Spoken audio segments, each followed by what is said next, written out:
to the MMA Fan Podcast. Ladies and gentlemen, I give you Stu and Blake.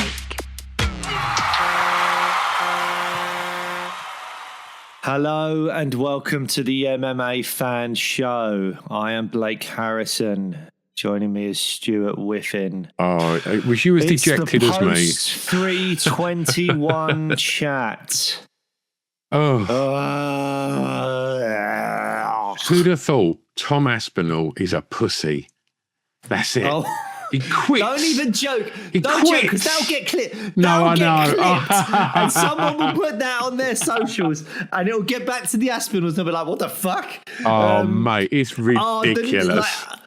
There's where to be. I was saying to you, we've been chatting for like a minute and a half prior to pressing record, and I really don't want to miss anything on this, but you've gone straight in with what like the narrative is for fans. I want to get to all of that because I have seen some stuff on social media that has been so ridiculous it makes me want to tear my hair out.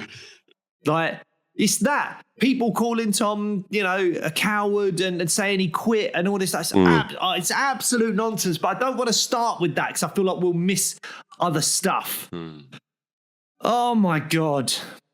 It was so disappointed. Do we also need to shout out our sponsor? I'm just dejected. I don't think Fat Candy want to be associated with how miserable the MMA community is right now. No. You can pick yourself up by buying yourself some freeze-dried sweets. See if they've got like a really disappointed section of sweets, and if so, get some of them. It'll give you a boost. If you're as down as we are about this, maybe you need some sugary Fat Candy goodness, and you can get a discount code with us, which is Sweet MMA. That's SWEET MMA. But there's no jingle today, guys. No, I'm not in a jingle mood. No. I mean, look.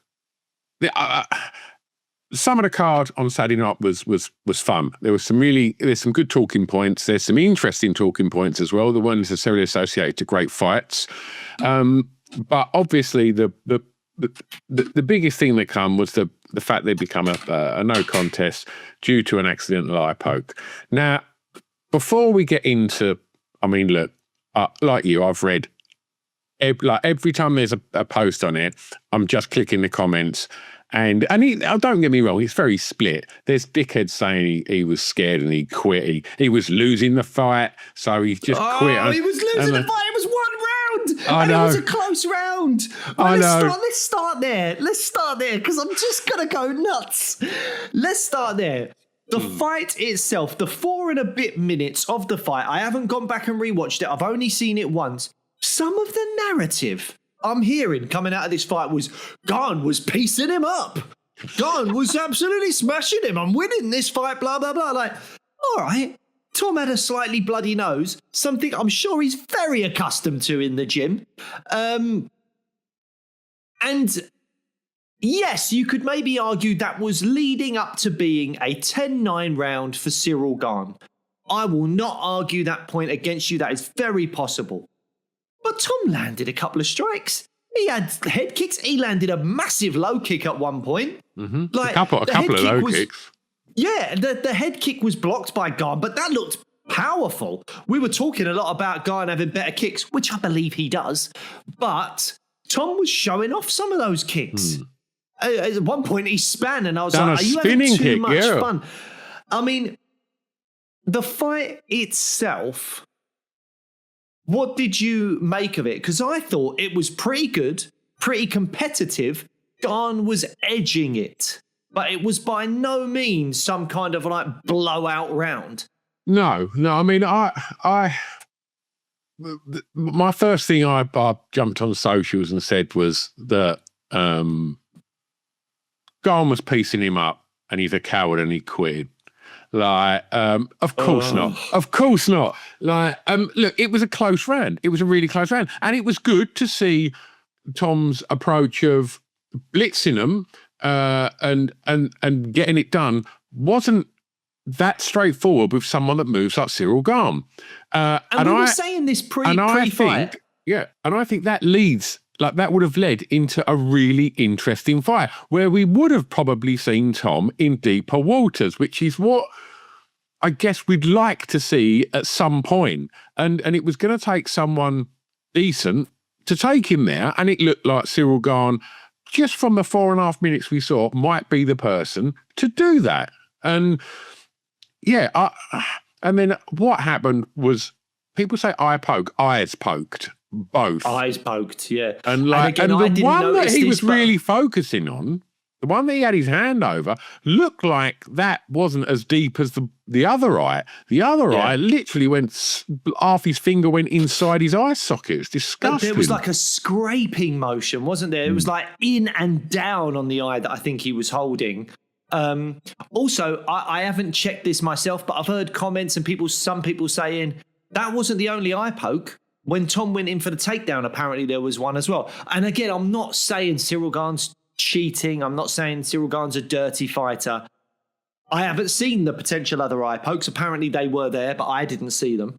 I need to go back and rewatch the fight. But it's very possible that they were there. But again, I think it was accidental. It was unintentional. Cyril Gane's not cheap. No. But I do think that had the fight continued, a point should have been taken because the fighter was left compromised. So we both agree that Gane was probably winning the round, but it was by no means an absolute freaking blowout. Tom landed some decent strikes. It wasn't a one-sided round at all. No. And Gane was using the jab well. Gane and bloodied his nose up early and used the jab well. I am wondering if Tom did let some of the narratives pre-fight get to him. Right. But, I've got to point this out before we do. Some guy, on Instagram, on one of our reels or whatever, talking about the hand speed of Tom, and I was kind of like, well, Cyril is very quick. I can't remember exactly what I said, but I said he's got better kicks. And I said he's very, very quick as well. He's very quick. He was like, oh, how can you be saying that?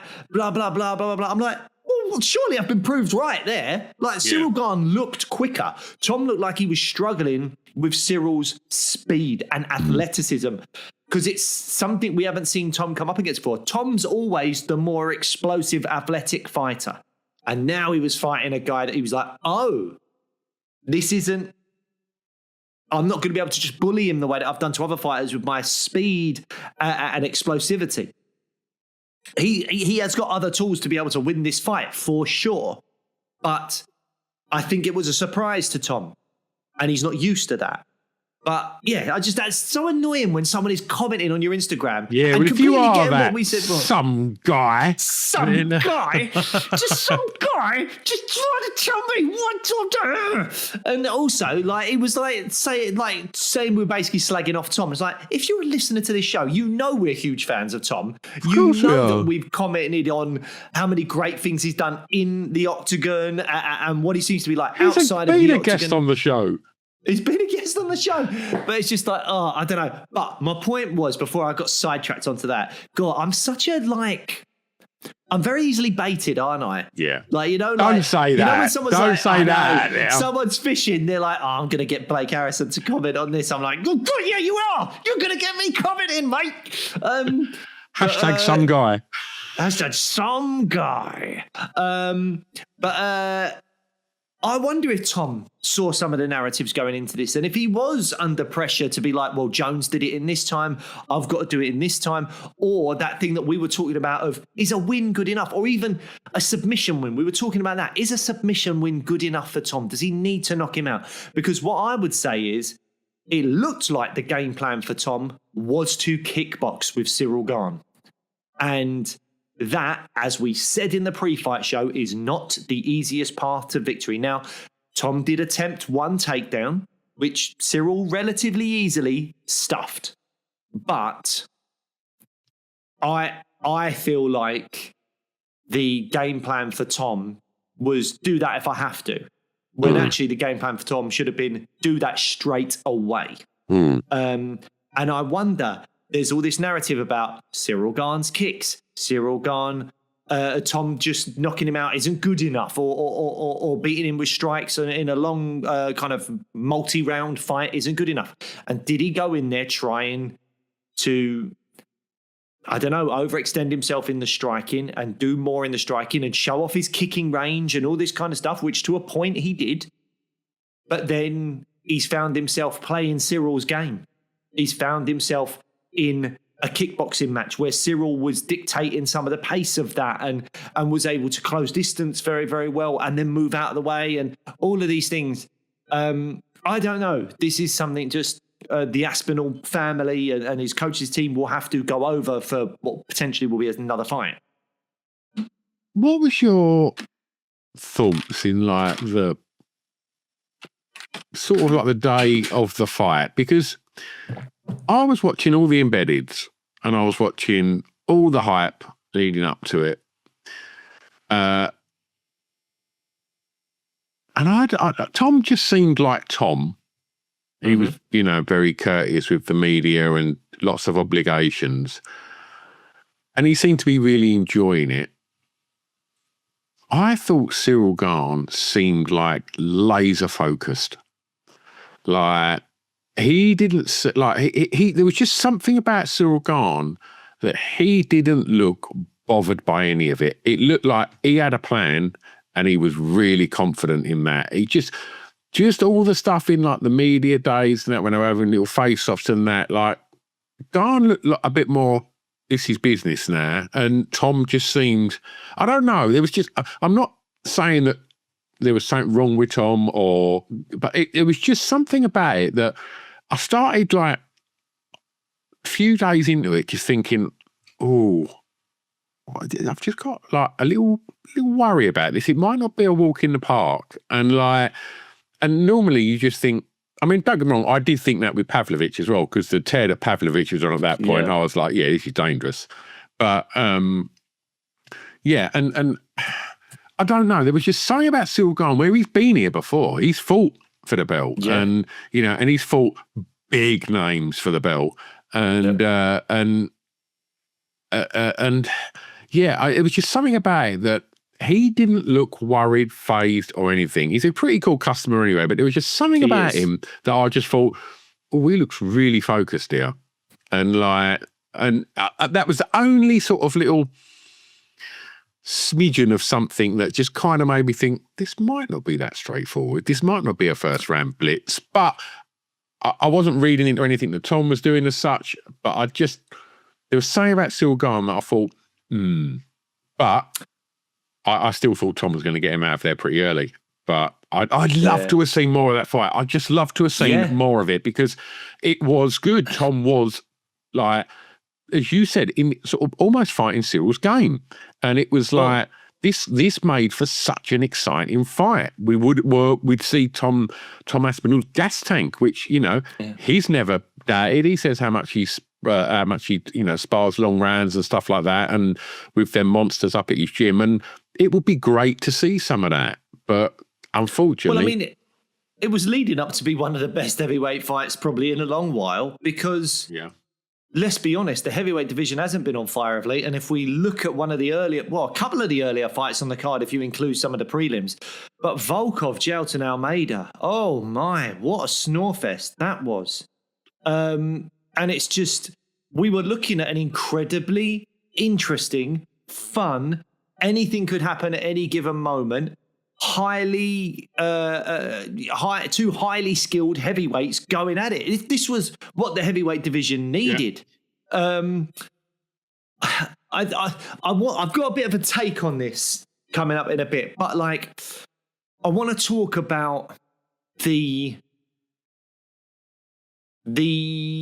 aftermath of the eye poke, because the eye poke was bad. Like, it was 2 eye pokes, as you say, in one go. It looked really bad. I have no idea how badly Tom's eye is injured. I know that he went to the hospital. Yeah, and that's all I know. There's no lasting damage. There's no permanent damage. Really? Yeah. That's fantastic to hear. I'm really glad to hear that. That's what I saw today. So that's as good as the source said. Let's hope that's true and he can make a very quick recovery. But I would say Tom did the right thing. You can't see. And there's been people like, I think it was Anthony Smith and Chael Sonnen that have come out and done the whole, oh, well, the fighters fight like that all the time. I fought with one eye before when I got poked and this, that, and the other. It's like, And you're a dickhead, mate. Well, there's that. But also, Tom Aspinall is a champion. You were never a champion. So the stakes weren't as high for you. Maybe you were just fighting for a paycheck. And that's it. Tom is fighting for legacy. The legacy of Anthony Smith, the legacy of Anthony Smith is, you probably should have taken the DQ against John Jones, and you didn't. And some people really respect you for that, and other people think, well, fucking hell, you would have been much better off if you'd have taken that DQ, mate. Because you were never good enough to actually be the champ, especially when John Jones was around.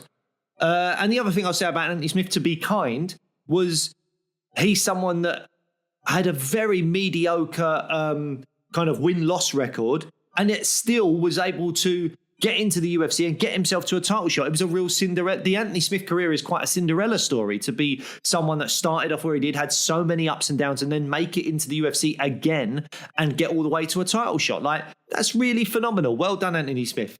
But I'm sorry, you ain't Tom Aspinall in terms of what you've got at stake for your legacy going forward. And Tom being able to stay the heavyweight champion, to be able to try and go back and rematch Cyril Gard in a fight where he can actually see and defeat him, and then go on a run that we all think he can do at heavyweight, that's way more important. I think Tom Michael absolutely Bisping did the fought with right. one eye. Do you know what I mean? It's like, he had no choice. No, yeah, I know. But that's the thing. You can't. Some people are just idiots. Some people just don't. There's no logic there. If you're one of them idiots listening, right, do yourself a favour right now, right? Open up your hand, open up your fingers and jab them in your eyes, and then go, right, I am going to fight someone the same age, the same stamp, exactly the same that I would be at a scrap, and then have a scrap and see if you're compromised. Dickheads. Do you reckon we could get like sued? Well, you said it. You're going to get sued for that because someone's going to actually do it and like jab themselves in the eye and be like, now I need to go down to Moorfields Eye Hospital and just like get my eyes tested. Stu Whiffen told me to do it. If you poke your own eyes out, head over, use the discount code Sweet MMA and get yourself some sweetie treats and make yourself some sugary sweet eyes. Get them little Skittles and put them in your eyes.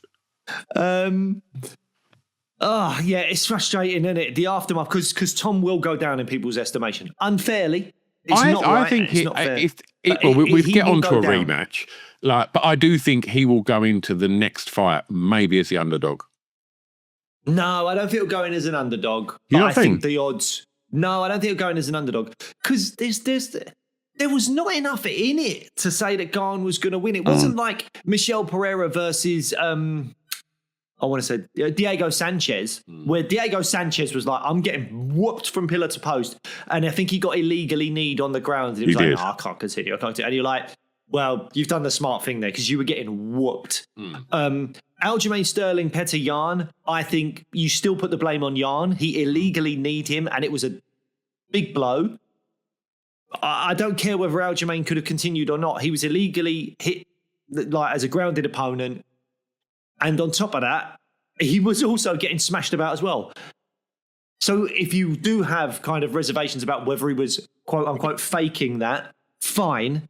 But with Tom Aspinall, that was a very close round. There was nothing indicating that Cyril Gane was about to knock him out or finish the fight, or that it was the fourth round that he was 3-1 up.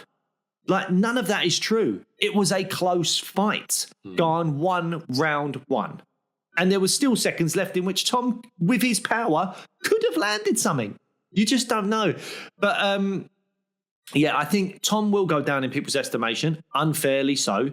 The narrative on social media already from the John Jones fanboys and, you know, John Jones himself has put up that picture of the duck with the eye patch, and Poatan has done a video of, you know, him versus John Jones at the White House saying, let's make heavyweight great again. Dana White even came out with a comment that I thought was a bit stupid.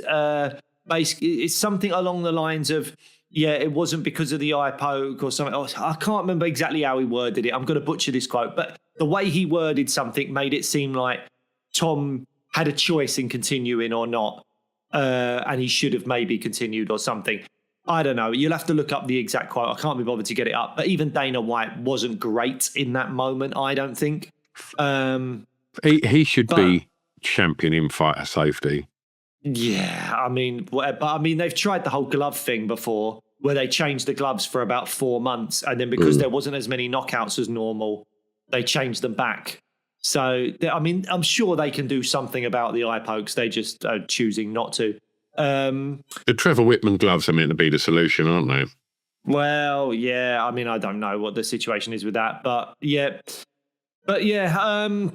Both guys looked absolutely devastated. I do feel for Cyril Gane as well. As much as it's his fault and he should have had a point deducted if the fight carried on, I felt for him. He looked like he was close to tears when the fight was being announced, the outcome to the fight was being announced. And I felt for him because I do think he's probably a very good guy, very talented fighter.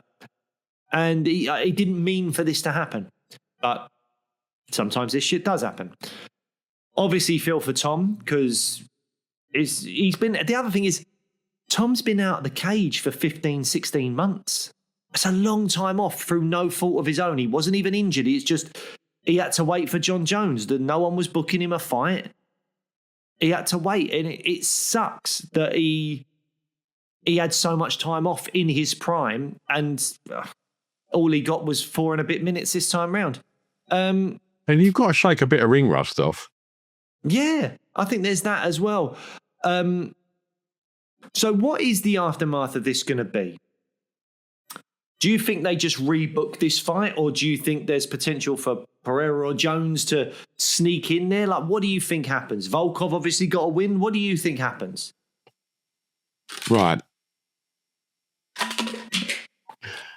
I think a rematch is a certainty because yes, I do too. I think it creates a narrative that Tom is a human and he's not going to just get everyone out of there in the first round. So I think that makes it exciting that we know that Tom, well, from what we've seen, isn't necessarily going to blitz Cyril Gane. I think make some noise from the temple. Well, my take on this is sort of along those lines in that I believe that this is potentially, in a weird way, as long as Tom recovers quickly enough and fully, this is one of the best things that could have happened to the heavyweight division. Okay. And a lot of people will think I'm crazy, but to me, we've gone from having a champion that people were like, well, he's so much better than everyone else. Even other than John Jones, no one really thinks anyone can stand up to Tom. And even a lot of people think John Jones wouldn't be able to do well against Tom. There is nothing that Tom can do in a lot of ways to make himself look like an all-time great because the competition isn't good enough. He's so much better than everyone else. That's what everyone was thinking. And in the space of 4 minutes, Tom has gone from the anointed new, eventual greatest heavyweight of all time. We just got to let him rack up the title defenses to, oh, mate, he was getting smashed by Gane. He's a quitter. He's a quitter, mate. Poatan will probably knock him out. John Jones would have absolutely smashed him. Gane is going to beat him in a rematch. All of a sudden, the heavyweight division has become incredibly interesting. And in a parallel universe where Tom went out there and knocked Cyril Gane out in the first round, and then we were looking at, right, so it's going to be Tom versus Volkov 2 coming up next. We can't wait to do the preview show on that one. Instead of that, we've got, hang on a minute, Gane Tom is a really interesting fight. Gane looks really good in that first round. The build-up to the rematch, will some, mud be thrown at each other because Gane says he quit or because Tom says you're a cheat or any of these things could happen. All of a sudden, we have a very interesting heavyweight division. And with Tom occupied with Gane, we also have a situation where the UFC have now got a green light to go, don't worry about bringing John Jones back and he has to fight Tom Aspinall. That narrative has gone. We now want John Jones versus Alex Pereira at the White House. So all of a sudden, the heavyweight division has gone from there's nothing exciting, it's all boring, nothing good is going on, to Tom Aspinall versus Garn is a great rematch. Can't wait to see it. You know, a lot of people have a lot of things to say about Tom. We'll have to see if they're proved right or not. And then you could do Jones versus Pereira at the White House for, you know, just an absolute super fight of super fights. The winner of that could then fight the winner of Garn versus Tom Aspinall, especially if Pereira somehow beats John Jones. That would be fascinating to see Pereira versus Tom or Garn now. All of that makes this heavyweight division in 2026 something I'm looking forward to seeing. Whereas Tom versus Volkov, 2026 was looking crap for the heavyweight division. Now, I think this could be really exciting. Yeah, I'm not mad at that. I thought also let's not sleep on that Walter Walker, because mate, what an interesting dude he could be for the division. You know, we saw unfortunately Louis Sutherland lost his UFC debut, but 4 heel hooks on the bounce.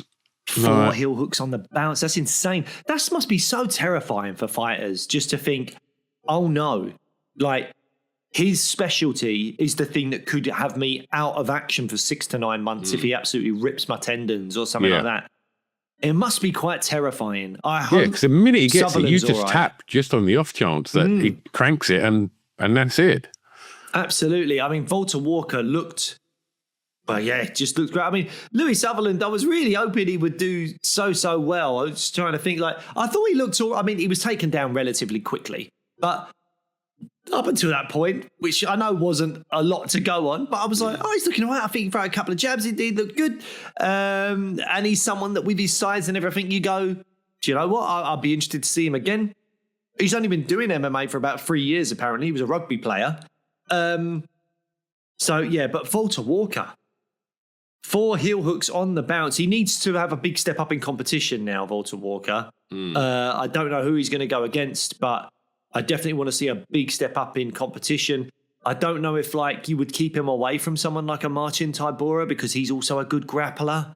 I don't know. Or maybe that's a good thing to do. But certainly, I mean, maybe a Mick Parkin. Or someone like that would be good. I mean, I don't think Mick Parkin's ranked, though, is the only thing. I'm not sure. I think he might have just slipped out the rankings. Yeah, so in that case, I want Walter Walker to be going up in the rankings. I know we're kind of going all around houses here. I didn't even feel like we've totally finished our chat on Tom. But, Mick Parkin's 13th. So you could do Mick Parkin, Walter Walker. You could do Walter Walker versus Tai Tuivasa or Marcin Tybura. Yeah. Any of those. I'm up for any of it. Walter Walker looks like he's a force at heavyweight and he's got a very unique speciality. So certainly up for seeing that. In terms of Tom and Garn, have we sort of covered everything there? Like, here's something. How do you feel like adjustments are made for the rematch by Tom? Do you reckon that Tom goes, fuck this, touch gloves, rugby tackle you, like he always said he would do with Alex Pereira? I think so. So, because I think in that first round, and we're really scrutinising this because that's all we've got to go on, it looked like it was very well matched on the feet. So if you've got an advantage on the ground moving forwards, take advantage of that. Because it looked, if anything, like Garn. We know Tom's got more power. That's just evident in his resume. Tom's got more power than Garn. So if he lands, you could be in big, big trouble. But Garn is a very crafty, good kickboxer. He can slip and move and do very well on the outside. I would like to see Tom try and just take him down quickly. You would imagine Garn would be preparing for that and practicing takedown defense loads. I think he would have done that anyway for this fight. Yeah, it's fascinating. That's the thing. This fight has all of a sudden become very captivating. So I'm looking forward to seeing it in 2026. Let's stick with heavyweight because we're on this narrative right now. Volkov, I mean, credit to him, 50th pro fight. Do you know what I liked about this? 50 pro fights, that's amazing. what I liked about this was, like, if you're a casual follower of the UFC and you was watching what could potentially be an opponent for Tom next if Tom was to win, or you could say the same for Garm. What you saw was somebody get taken down very easily, multiple times throughout the whole fight, and controlled. But fuck all else. And the damage was being done by Volkov. And I think it was a really good example, certainly with the outcome of the fight, to hear that the scores come out, for people to realise it's scored on damage. It's, you know, it's not scored on how many takedowns you get if you don't do anything with them. And he got him down, but Volkov was throwing and was really active with them strikes and causing damage, you know, significant damage? No, but a lot more damage than what Almeida was putting on Volkov. And I think it was a good decision to kind of just, highlight that this is how, this is the scoring criteria. Yep. I felt like Goddard, for me, had a great night. Let's be honest, we have talked a lot about refs over the last few weeks. That Vicente Luque versus Joel Alvarez fight was an absolute farce. The Kevin Holland, Mike Malott wasn't very good. And then there was that awful early, not even a stoppage, but just stopping the round early in the Carl Nelson fight. Mogliar had a bad night. He had a bad night the other week, But Mark Goddard, again, for me, brilliant. Earlier in the night, he took a point from, was it Abdel Wahab, who was elbowing Chris Barnett in the back of the head. I think he did it twice. He was warned. Mark stood him up. Boom. Point taken, mate. You elbowed him in the back of the head. Now, that was a terrible heavyweight fight. It was not a fun fight to watch, other than Chris Barnett having to pull up his shorts all the time. But Mark Goddard stepped in, did that. And then in the Jailton Almeida fight, now I know the Joe Rogans of the world don't like this, but for me, as a fan, as someone that's paid for once the 20 quid on TNT Sport to get this, and let's be honest, it was not one you wanted to pay 20 quid for, to have Mark Goddard just step in and go, Jailton, you're doing nothing, mate. Stand up. We're going to stand up again. I was like, yes, good. Because I don't want to see him just control him on the ground. I know that a lot of people think, well, it's up to you to get out of that position. We're here for entertainment. It's a fight. It's a fight. Like, we want to see blows, and there's moments where it is a bit scary, and we'll get to one of those moments later on when we talk about a fight that happened on this card. But I don't want to see him just controlling him. He's got to do damage. And if I'm honest, I wanted Jailton Almeida to win because I wanted what I thought would be fresh matchups for Tommy Aspinall. Yeah, agreed. Jailton Almeida in that third round was infuriating. Now, round one was Volkov's. Round two, I gave to Almeida. He didn't do loads, but he did enough. Round three, Almeida was dominantly taking him down and on top of him and just did nothing. Absolutely nothing. Volkov was hitting him with little strikes with his hands and elbows every now and again. Jailton Almeida has no one to blame but himself. I saw him walk off when the decision was made as if like, oh, what? Like, how did he win that? I'm like, mate, learn the rules. The amount of fighters that do not know the scoring criteria is baffling to me. This is your job. This is how you get your second paycheck. How does Rose Namajunas go to a press conference and say about the Carla Esparza fight, well, what, don't I get points for stuff in the takedowns? No, you don't. You should freaking know this. And Jailton Almeida should know that he needs to do damage. And clearly, he doesn't. I mean, I do wonder, one of my big worries about Jailton Almeida in the heavyweight division for the longest time, and I've said this for the best part of a year and a half now, is when he goes up against the really heavy boys, he'll struggle. He was on a great run. But when he goes up against the talented heavy boys that are in the top five, he'll struggle a bit more because he doesn't have the natural size to take them on because he should really be a light heavyweight. and he fought Curtis Blades, and he was amazing in that first round against Curtis Blades, and was taking him down. Like, you've taken down Curtis Blades. I'm going to have to eat my words. And then Curtis Blades hit him with a couple of elbows when Almeida was trying to take him down. The heaviness of those blows, too much for Almeida. He got taken out of there. This time, he's controlling Volkov, doing really well.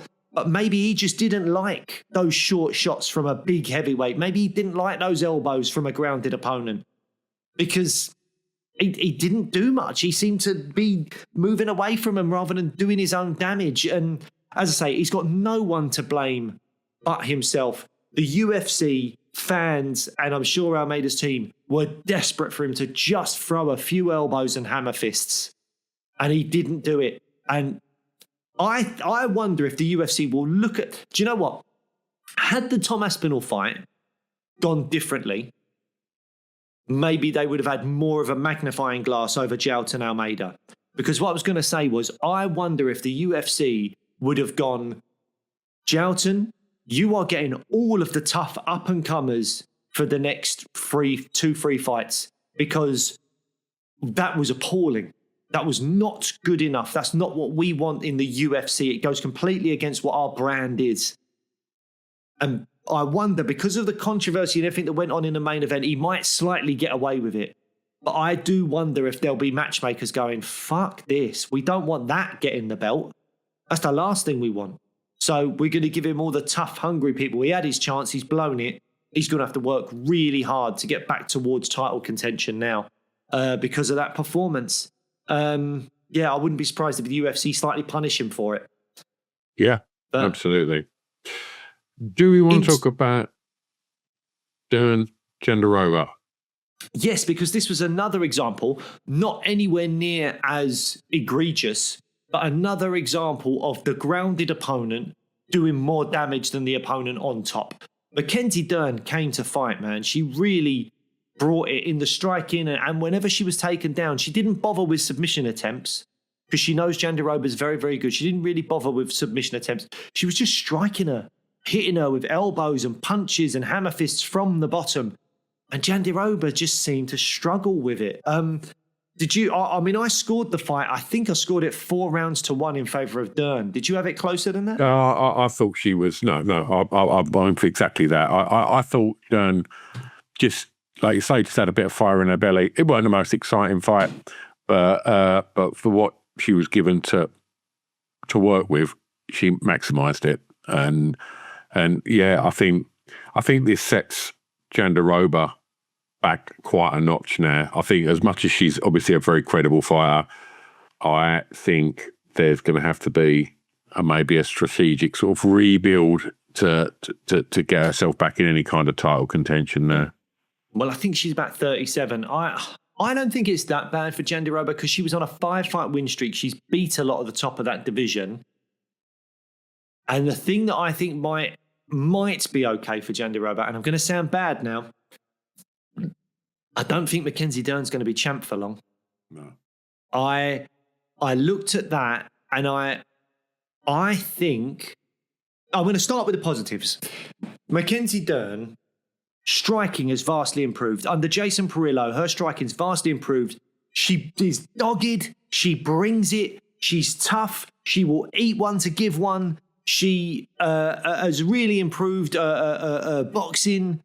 It was a really well-earned victory. She earned that title through grit and determination and just desire to wade through the fire and break her opponent down with strikes.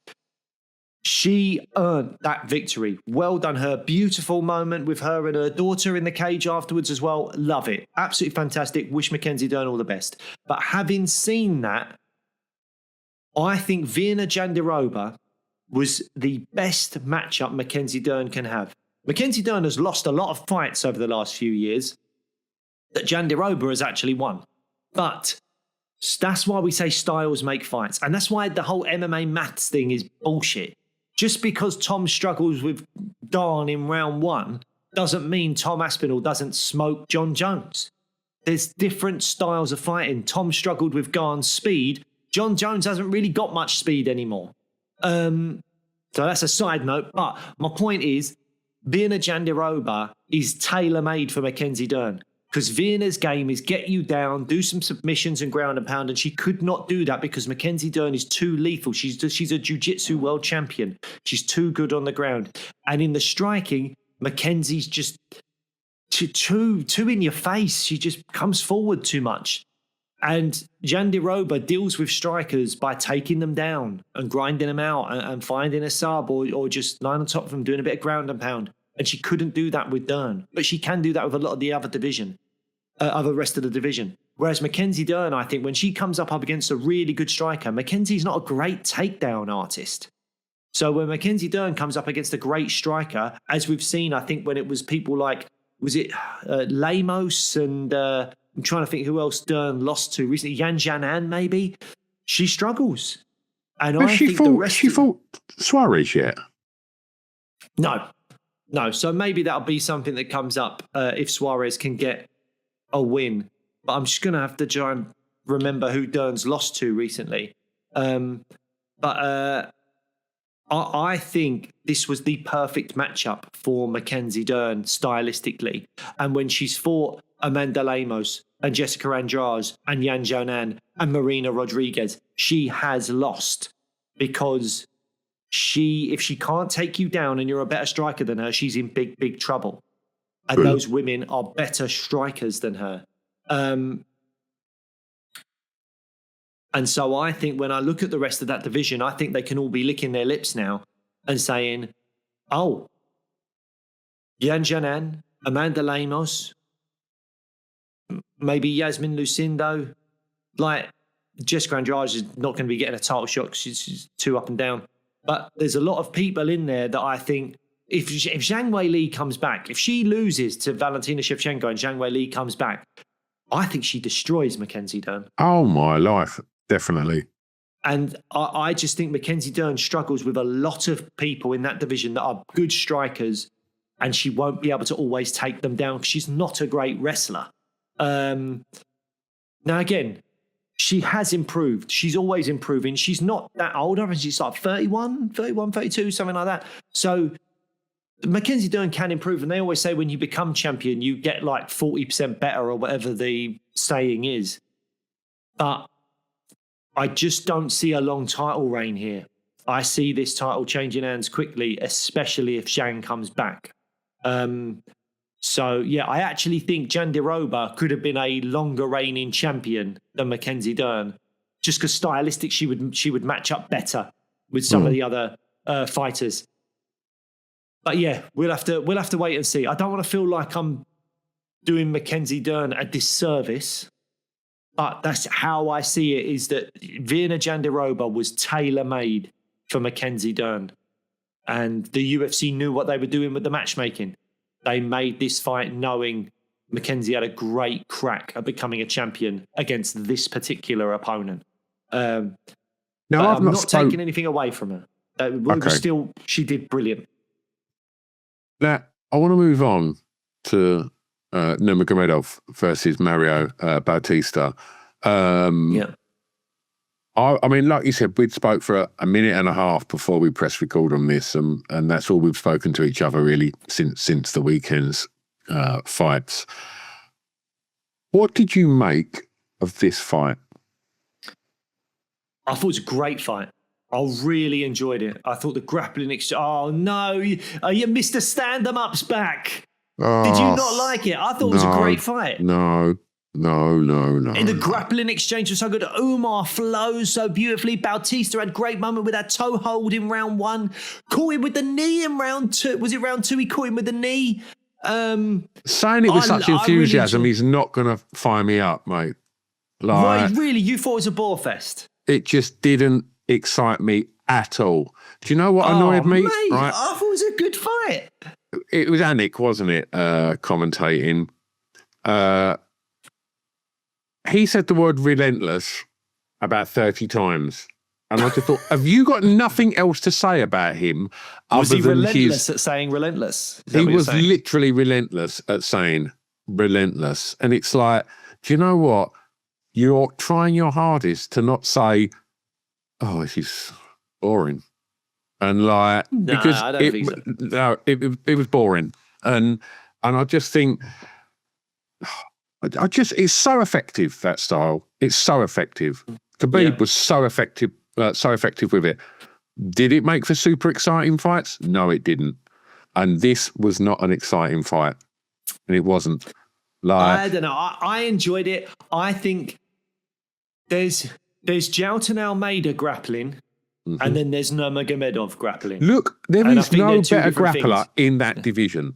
There isn't. He's a better grappler than Merab, but he's just gas tank letting down. I don't agree with that. I don't think that. I don't agree with that. I want to see that again. I don't necessarily want to see it right away, though. I have to say, I do think Bautista did brilliantly in comparison to what I maybe thought could happen. I thought Bautista actually held his own really well. I did actually score every single round for Umar. Oh, yeah, 100%. If you gave Bautista round 2 after that knee, I'm not going to argue with you. But I did give every round to Umar. I thought Bautista fought well, but just didn't have enough of an answer for the wrestling. So you don't think... Do you think he gets the winner of Jan Merab? I don't know. I think they could do that. But I wonder if it depends on what happens in December in the Pantoja-Josh Van fight. Because if Pantoja beats Josh Van and Merab beats Jan, I think you just make a super fight. Yeah. Now, the thing is, I don't want Pantoja to have to vacate the belt because I think he'd be on like 5 or 6 title defenses at this rate. And unless he really wants to go up and become a bantamweight now, which I don't know that he does want to, I think he's having a great time at flyweight and I don't think he struggles to make the weight. So I think as long as he can keep his belt and if he gets beat by Merab, which I think he would do, go back down, I don't want to see the UFC force him to vacate the belt.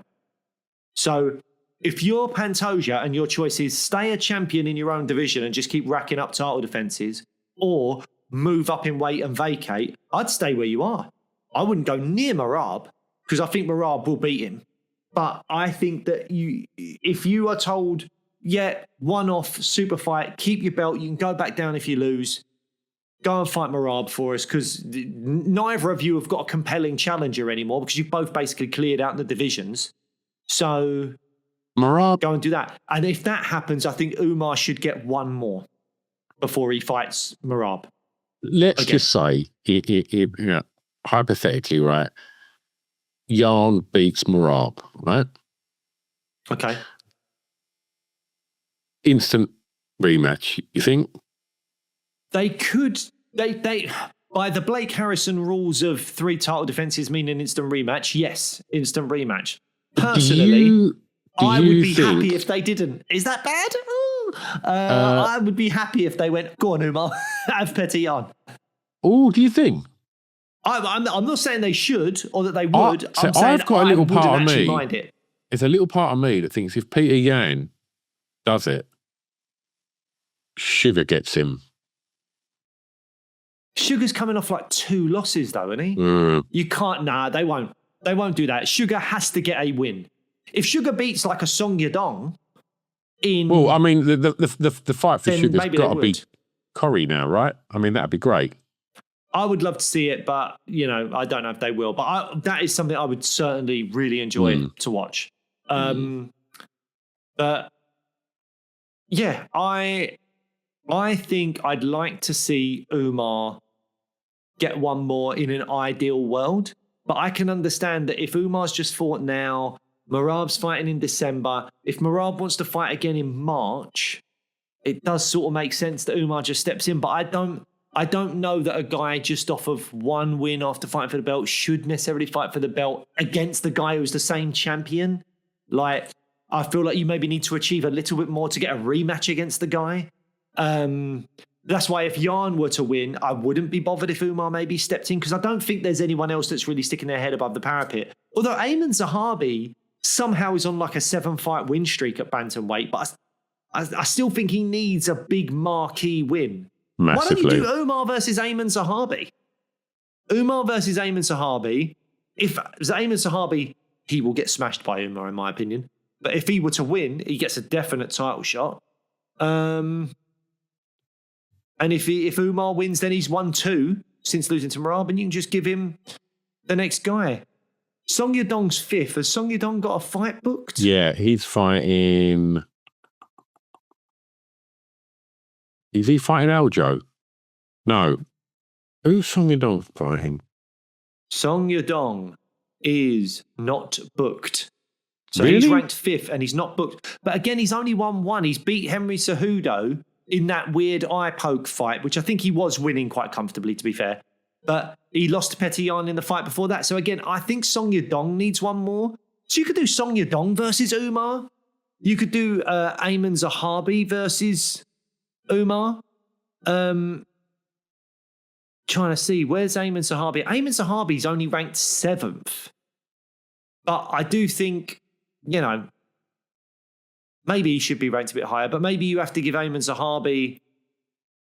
Yeah, maybe Ayman Zahabi versus Sean O'Malley is a good fight, because if Ayman Zahabi beats Sean O'Malley, then you've got to give him the shot. Doesn't it? Yeah, but Sean O'Malley then has a real... I don't think Ayman Zahabi's that great, so I think Sean O'Malley will probably win, and then it gives Sean O'Malley a win.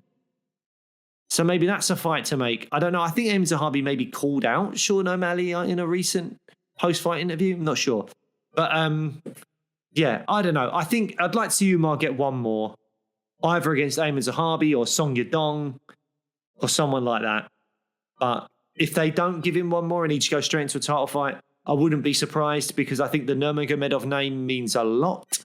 And I think that there's not a huge amount of other compelling matchups for Merab. At least Umar, the narrative can be, you know, he won 2 rounds against Merab. He gave Merab his toughest fight in a long, long time. Can he have improved enough? So we'll have to wait and see. You know who else had a tough fight? Rakic. Go on. Or jab from Mirzakhanov out of nowhere. I thought Rakic looked so good. He looked so Big. He looked massive. He looked muscular. He looked lean. It just looked absolutely ripped. He looked like an absolute action hero. And Mirzakhanov, bit of a belly on him, not massively tall. But, dear Lord, that was a jab with a lot of power on it, sat Rakic down, and that was it. And I feel like he was losing the round until that moment as well. I don't have much to say about that, though. Well, I mean, Rakic was ranked 7th at the time of the fight, so it's going to bring Mirzakhanov up to 7th. And so there's some mad little wars that he could have there. Like, I wouldn't mind seeing him have a little go with Khalil Roundtree. I think that could be like a nice little brawl. I think Khalil Roundtree needs to be out for a long time. Mirzakhanov can turn around quickly, but Roundtree needs some time for sure. Obviously, you've still got Jamal Hill. Yuri Alberg will probably be happening for an interim title or a vacant belt if Poatan's moving up, which I think he will do. Mirzakhanov versus Ankalaev. Maybe that works. Is Jan Blachowicz booked? I don't think so. Let's just try and find out if Blachowicz is booked. But after that, we need to talk about a certain Australian gentleman. Oh, my life. Bogdan Guzkov is fighting Jan Blachowicz at UFC 323, the Merab card. But let's talk about Quillan. Is it Soulkilled? Soulkilled, yeah. My God. Unfortunately, my family, because obviously the time of day this was on, my family were in the room when this fight happened. And my wife was like, I don't like this. This isn't, is he still down? What's going on? And it fucking ruined it for me, to be honest. But you was getting all excited to revel in his shaking legs whilst he was no, of course teetering not. On the edge of death. Because that was horrific. It really was horrific. But the thing is, I kind of feel like as much as even the hardened fan was concerned for Nasrat Haqparast at that moment. Absolutely. Having non-combat sports fans in the room with me commenting on how horrific it was certainly dampened my mood. That was pure Uriah Hall Ultimate Fighter. Just that. Boom. I think it was worse. It was horrific. The sound, the way that they did a slow motion replay of it, where Haqparast hit the deck and then sort of bobbed up and hit the deck again. He went over like a tree. It was really bad. I mean, that's 3 wins on the bounce for Soulkilled in the UFC after coming off the Contender Series. He took the fight on something like 10 days' notice. He's got 2 round 1 finishes. This guy, man, he is looking very, very good. I was going to say, I thought he was taller than what he is. I think it's just Nasrat Haqparast might be a bit small. But I thought he was like 6'3" or something. He's only 6 foot, according to his Tapology page anyway. But yeah, man, I'm not saying that he's going to go on and be like a champion or anything like that. But certainly a performance like that, he's going to wet the whistles. It's going to get people talking, isn't it? It's going to get people interested. Oh, do you know what just came to me? Ooh, what? Soulkilled versus Maurizio Ruffi. Oh, I'm not mad at that. I mean, that's a big... Who did he call out? Did he call someone out? I think he just called for a ranked opponent. Right. I think he called for a ranked opponent. Again, 3-fight win streak, took a fight on 10 days' notice, gave the UFC, did them a favour. I think, I don't know, let's pull up the rankings a second. I feel like a ranked opponent might be a bit too mad. But Maurizio Ruffi is 15, and it's a fun scrap. I'm not mad at that, mate. I mean, if either one of those guys gets a win, I'm happy. Maurizio Ruffi, coming off of that bad loss to Benoit Saint-Denis, get him a win back. The flamboyancy of Maurizio Ruffi, absolutely love it. Fantastic, brilliant. We're back to the races with Maurizio Ruffi. If Soulkilled beats Ruffi, he goes into the top 15, and we've got a new guy on a 4-fight win streak to really enjoy in the UFC, in the lightweight division. So I think that's the fight to make. Absolutely. Book it, UFC. Yeah, do it. Right, from lightweight to featherweight, friend of the show, Nathaniel Wood, got a unanimous decision against Jose Miguel Delgado. Good to see Nate get another win. Top lad, and I hope they give him someone ranked next. Give him someone. I would like to see it. I mean, it was a close fight. Delgado looked good, and he's young as well. Like, Delgado really did impress me. I thought it was very good, particularly in round 1. I think Wood was knocked down early. He ducked a head kick and did not see the spinning back fist come in, and it caught him. And off that moment, he was scrambling to stay in the fight in moments. He got busted up quite bad, but then got a knockdown of his own. Nathaniel Wood just showed such heart. You can tell he's Brad Pickett's protege. The way he's got that kind of like grit and determination. It's like his power bar's been depleted down to about 10% because of that spinning back fist, and he's still coming forward and he's still going for it. And every time he hits Delgado, a bit of his power bar goes back up again. And it's lovely to see. I thought it was an incredibly close fight. I thought round 2 was close, but I gave it to Wood. And round 3, I wonder if maybe it could have gone either way. It was a close fight, but I was really pleased that Wood got the victory. And as we said, at featherweight, he's only lost that one fight to Naimov, and Naimov was cheating. Like, he was fence grabbing and kicks to the groin, knees to the groin. Also, his fingers in the gloves, whatever it was. Like, that is, let's look it up now. I think Wood could be on a decent little win streak now. And as you say, with the win streak that he's on, and you put in Wood into Tapology, there's so many Woods that...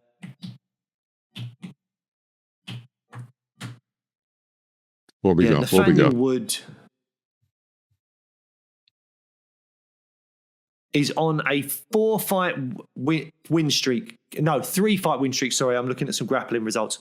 He's on a 3-fight win streak since the Naimov loss. And the Naimov loss, I think I vaguely remember him struggling in round 1.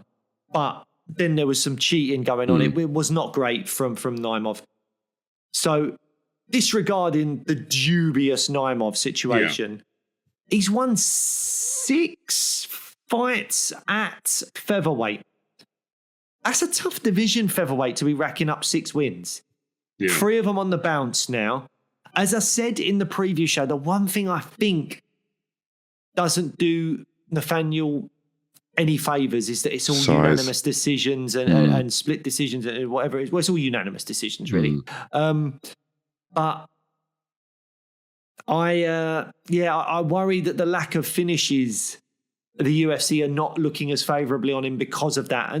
But yet he still puts on incredibly exciting fights. Yeah. Like Nathaniel Wood fights, yes, there's a lot of decisions, but they're never boring. They're always really fun, interesting fights. Give him someone good, fun, and exciting for London, and you'll see the best of Nathaniel there. I mean, we saw Charles Jourdain absolutely flying knee David Grant the other week. Nathaniel Wood's beaten him. He's beaten Andre Fili, Pineda. Now Jose Delgado, who I think looked... And he was classy in the cage as well, Nathaniel Wood, saying he thinks Delgado's got a great future. Again, just a proper stand-up bloke, like really good guy.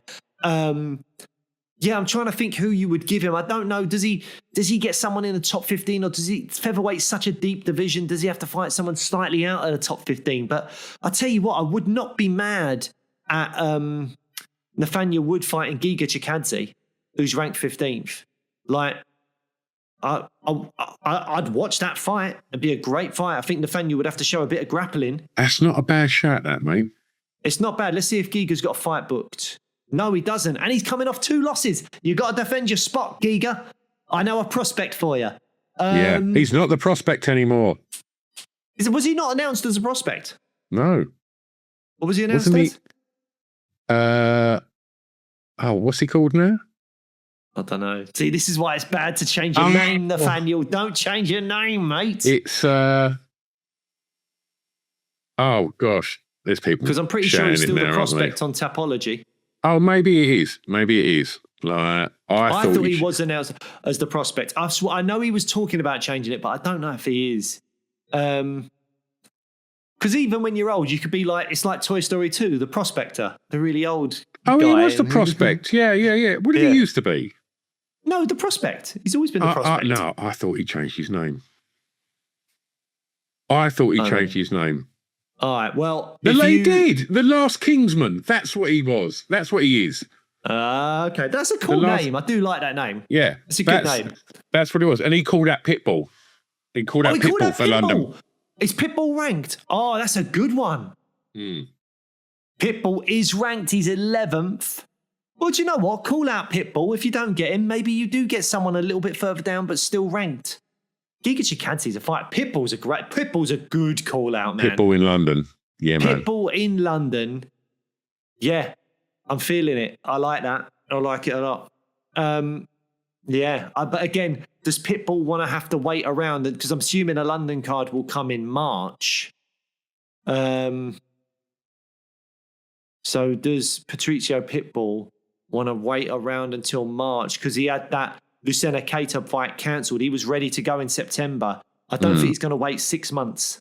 I think if you want to fight Pitbull, you're probably going to have to fight soon. And I think Nathaniel should be careful about taking a bit of time because he was dropped. So, yeah, I don't know. But maybe someone else fancies a trip to London. And Giga, European, maybe that's easier.